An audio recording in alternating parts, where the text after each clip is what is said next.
for you guys to talk to each other in such a natural way, there's no way that I can capture that. There's no way that I can, say something in a way that a fellow grandparent or parent can say it. And so I just thought it was really important to include her words. She says, my twin grandsons were diagnosed as autistic at 25 months. My husband and I found out the day before we were leaving on vacation. One grandson is graduating from high school now, this year, and is high functioning. The other is verbal and lower functioning, and will be in a transition service and get a certificate eventually. So she's just telling you a little bit about her grandkids, and then she goes back and kind of shares the experience about what happened. She said, calling her daughter, what did the doctor say? I was waiting for your call and didn't hear from you. Well, Mom, we were going to wait until you were back from vacation. Tell me now. The doctor said the boys are autistic. Autistic? Like Rain Man? Can't be. Why them? Why us? What should we do? Hours of searching on the internet and a flight to catch in the AM to start a vacation? ABA, behavioral diagnosis, diet, vaccines, sleepless nights, just what to say, what to do, where to start. Oh my, frantic. That's how I describe those first days. Maybe a little denial. A lot of there must be something we can do. There are many things you can do, but as of now, nothing will change the diagnosis. There is no cure. You, your adult child, and your grandchild are starting on a journey together. Another part of what's going to happen, we kind of said a few minutes ago, is that your expectations are going to change. That child whom you secretly thought could become president someday, well, maybe he will. Bill Gates owns an amazing company, and he's on the spectrum, so you don't know what a child's potential is. You will find that achieving communication link with your grandchild will be your new expectation, and you will celebrate it like no other celebration you ever observed. Actually, let's change the start of that last paragraph to everything will change. Everything will change.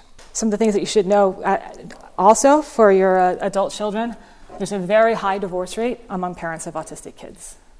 They used to say it was really high, but it actually wasn't as high as they said. I mean, what's the national average for divorce now? Is it still like around 50%? And there was somebody threw out a number of like 70% when you have a child with disability, and nobody knows where that number came from.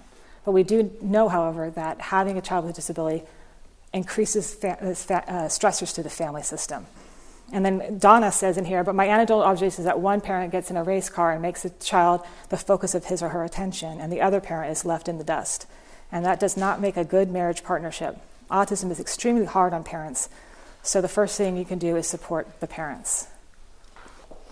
Again, she said that don't take things personally from your own adult child or your grandchild. They are under enormous stress and pressure and may say things because they are exhausted or frustrated.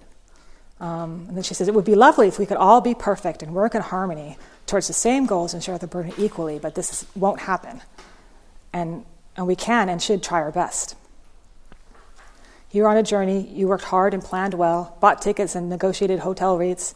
You did it all right, and in spite of that, the destination has changed. You're going somewhere else. You can't rewind and start over. There's a great sorrow and also great joy ahead. Pace yourself, stay strong, stay involved. Love all of your grandchildren. Love yourself. Cut yourself some slack. That is my best advice. You bought tickets to go to Italy. You get on the plane, and you're going, and then you land in Holland. And so you're not where you're supposed to be. You're in someplace else. That's what it's like having a grandchild with autism or a child with autism, is that you're not in the place you thought you would be, you're someone else. But if you don't stop and look at where you are, you're going to miss the enjoyment of experiencing where you are. And there's a lot of enjoyment in this too, a lot of enjoyment. It's important for you guys to get support too. There's a lot of online support available now.